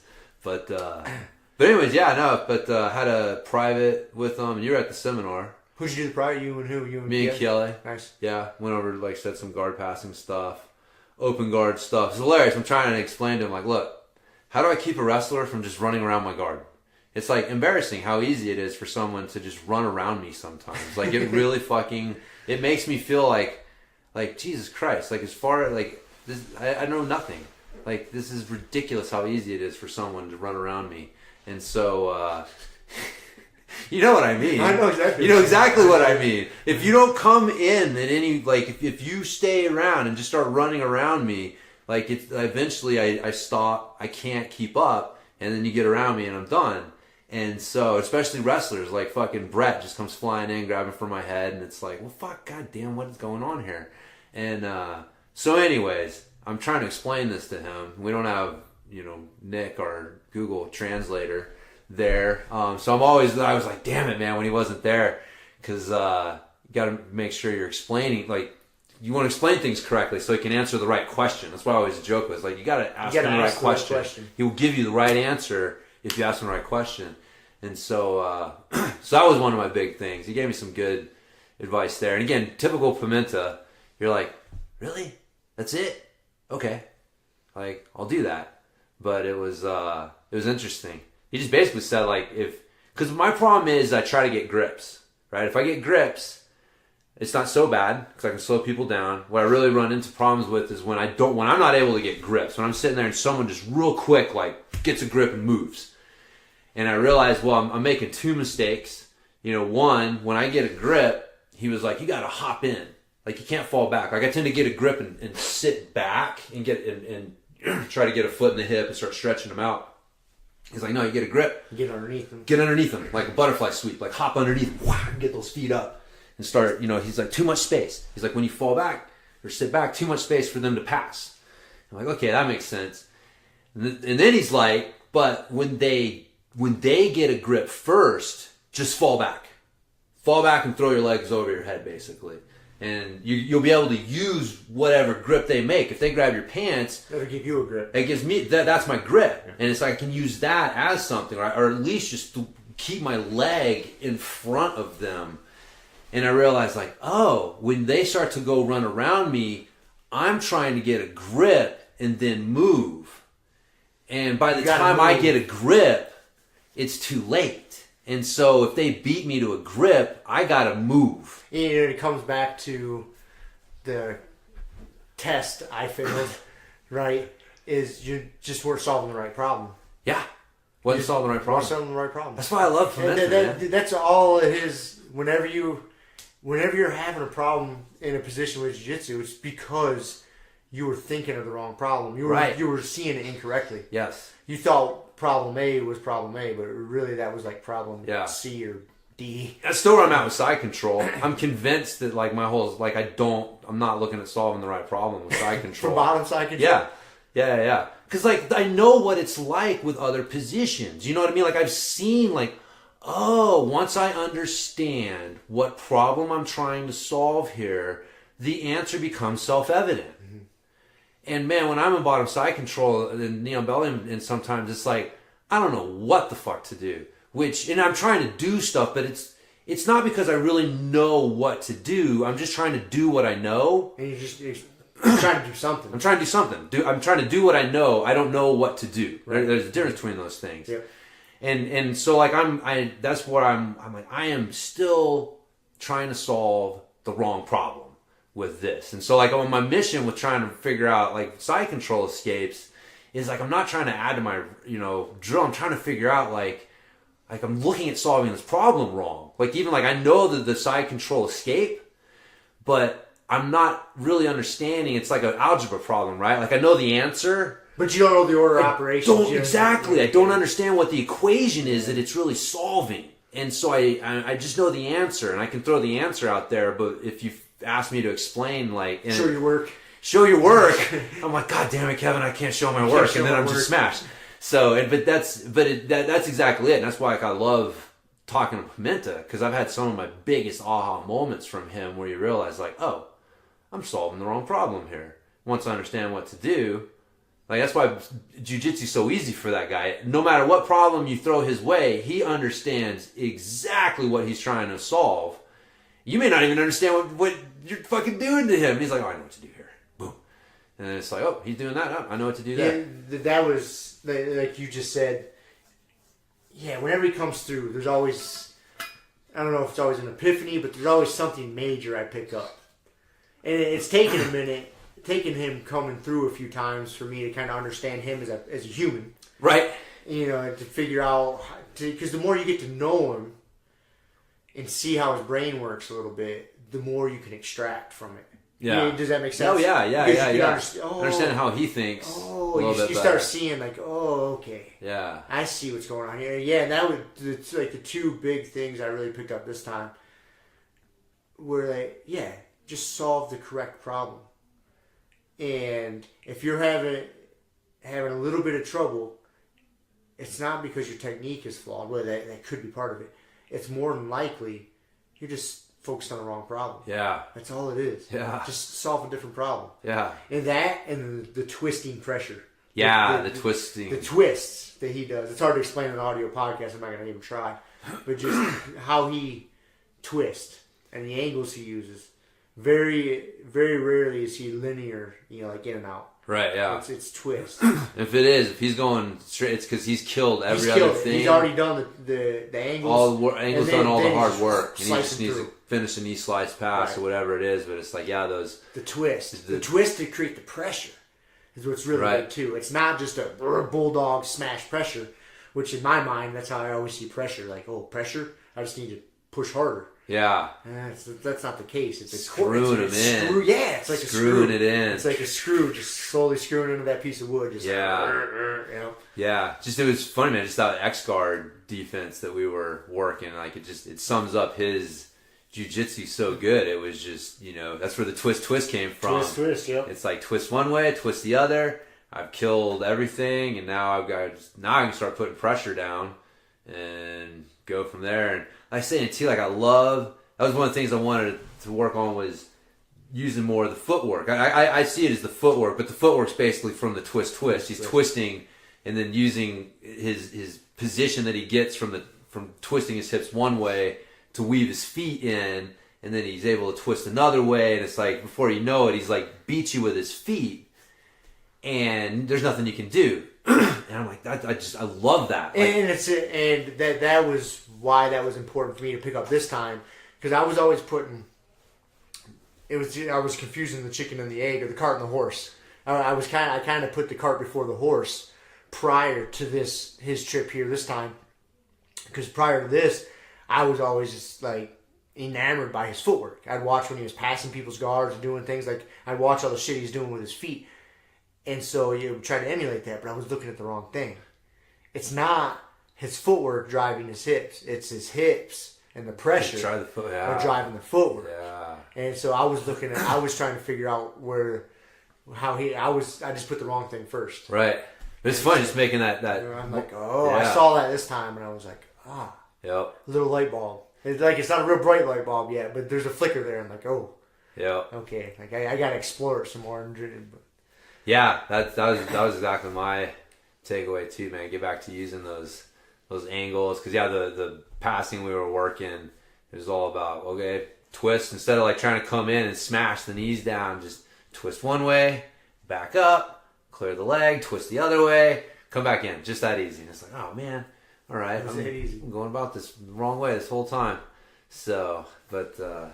Yeah, man, it's so good we get that guy coming through. And it's amazing we get somebody with that skill coming through. Yeah. And it's good, too, because he's been coming through so often that he is starting to, like, learn us a little bit.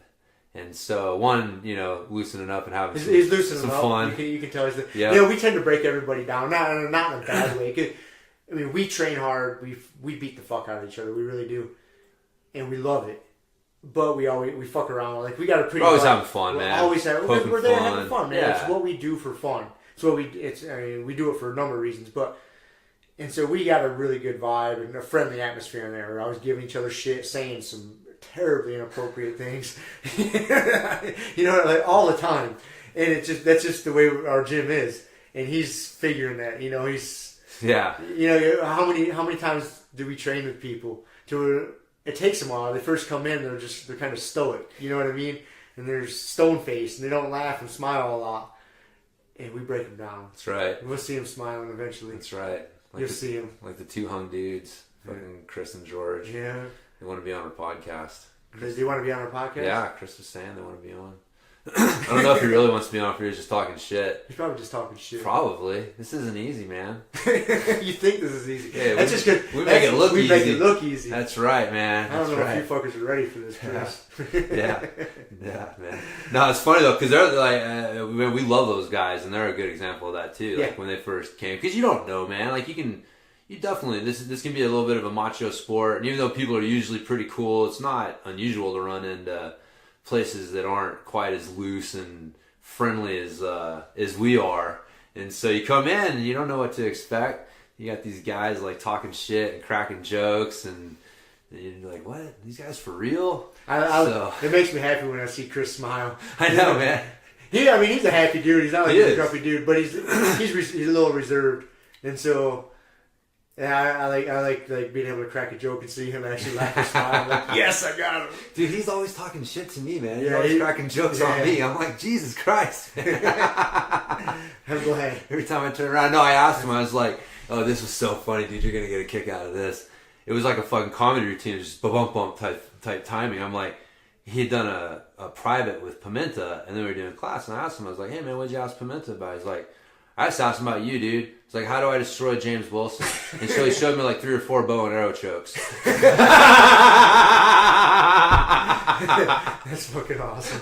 I was like, you motherfucker. Tim was standing right there and just started laughing. So yeah, everybody knows I'm a good bow and arrow choke fucking guy to practice on. It's because the rigor mortis guard. Rigor mortis guard gets me in trouble. Gets you in trouble with the bow and arrow setup. I've been definitely known to get caught in that a few times. So I've gotten reasonably good at getting out of it, but it's not a good defense. It's not a good like side control defense. Roll to my back and get caught in a bow and arrow. I can get out of this, baby. Solving the wrong problem, James. I just got to push it to a problem I know. Yeah, that's what that is. Get out of this fucking physics zone. Or I need to go back to addition and subtraction. Yes, I need something simpler. Getting out of a fucking choke. So where's his arm? There it is. Okay, but yeah. Dude, I still swear to you, side control, just on like last little note, I've been thinking about it. It's so hard because of the mobility that people have. Like when someone's on a mounted or on your back, like their hips are committed. Like you know where their hips are. And if someone's on your back and they got their arms around, like, well, you know where a shoulder is. Like you have some control. And it's not great, but you know where they're at. And so in side control, they just have so much mobility. Like they've got an arm and a leg and around your hips, an arm and a knee at the shoulder. You know what I mean? And so they've got like control of both sides. I'm gonna stop you. And then you start going, and they can just move. Just stop. This is what you're fucking yourself up. If you go back and listen to what you just said like, hey, like having someone mounted on you or having someone on your back is so much easier for me to figure out because I know where they're at and they have less mobility. Their hips are committed. So you're framing it wrong. You're thinking about it completely wrong. You got to say that thought process is what's fucking you up. I see it. Because I see it. I see the light in your eyes. I can see your frustration now. Because I think about how much time I spend in side control fucking you up. And now that you explained it to me like that, I can see your thought patterns. Like I see them. Because you throw in knee on belly, right? Uh-huh. Like in north south. North south. There's just so many options. Like I do this, and there's so many more options for the guy on top. And that's why, like, it's like, I don't know what problem I'm solving. I start solving the problem I'm presented. It's a new problem. And then all of a sudden, there's this fucking knee on my belly. And I start trying to solve that one, and it's like, oh, there's something else. And so that's where I get, and like I was saying, I know that theoretically having someone mounted on my back is not better than side control. But that's what drives me nuts. Is like, why do I feel more comfortable? Like I've said this before, like, if you were Kevin past my guard, like, in all honesty, if I'm just being honest with myself, I'm like, dude, the next chance I'm going to have to escape is when they get to mount. I just hope that the side control beating and the knee on belly beating is manageable, so that by the time they get to mount, I've got some energy to put into getting the fuck out of here. Because I don't I just know that no matter what I do, like realistically, no matter what I do, you guys have some sort of answer for, and I'm just like this fucking fish floundering. And then when you guys decide to put me out of my misery and go to mount, I'm like, oh God, thank you. Give me a leg. All right, here we go. Let's get to work. Or so, anyways. That's so funny just to hear you explain it. That cracks me up. Think about this shit, man. No, I can tell. Oh, believe me, I can tell, and that's why it makes it so humorous for me. So. We'll fix that. We'll fix it. I have faith, man. Once I'm just seeing something the wrong way. Yeah. Oh yeah, I agree with you 1,000%. Just the way you explained it to me proves to me that you're seeing it the wrong way. Well, good. That makes it easy. I hope it's fucking all wrong. It'd be terrible if you're like, no, man, that's a pretty good description. I don't know what else to tell you. I'd be like, damn it. Figure it out. Yeah, I don't know where to go from there. I can't help you. Telling me I'm a dumbass is great. You're so deep. This is easy. Yeah, you're so deep down that hole, there's no help. You're fucked. That's your answer. Stay out of side control. Trust me. Yeah, that's my plan. Oh, that's too funny. But anyways. And then again, too, there's getting out of fucking blue belt and purple belt side control, and there's getting out of brown belt and black belt side control. So it's a different game. It's a totally different game. Different problems to solve. Yep. Yeah. So again, like that's where my frustration, because I've talked about it before. There's certain things with my game that I'm like, okay, these work up to a certain point. So either they're bullshit and it's just these people don't know what's going on, or need to fix something with what I'm doing so it can continue to be successful higher up the chain. And so it's too funny. It's purple belt problems, baby. Some purple belt problems. All right, man. Okay, man. Good. All right. Sounds good. All right, fuck it. Yeah. See you guys later. Yeah, see ya. Thank you for listening to the Grumpy Guy BJJ Podcast. Thank you all for listening. You can find us on Podbean, Apple Podcasts, Spotify, and wherever else you listen to podcasts. Please make sure to subscribe and leave us a review. It really does help and will allow us to keep putting out episodes. If you have any questions, comments, or ideas, hit us up at grumpyguybjj@gmail.com. Also, go to our website, grumpyguybjj.com, and get signed up for podcast updates and get our free BJJ Improvement Starter Kit. That's it for now, so get on the mat, train hard, and talk to you all next week. With a permanent friend, a hermit now, fool. Doggy stool, foggy, cool, got a froggy outside Molly, dude. Melancholy, Daisy, dude, hanging by the lace of their shoes. No trace of the tools, shaped into face, fuck the rules. Snooze, you lose. One eye always open, in times two, no clue, but soon a brief monsoon might give you a view to choose. Stay tuned, include, won't conclude. To the end is near beware, there's consequences for what you do. To me, demon, a devil of many levels, I keep on beating for several of them rebels. Me, myself, and I. Me, myself, and I.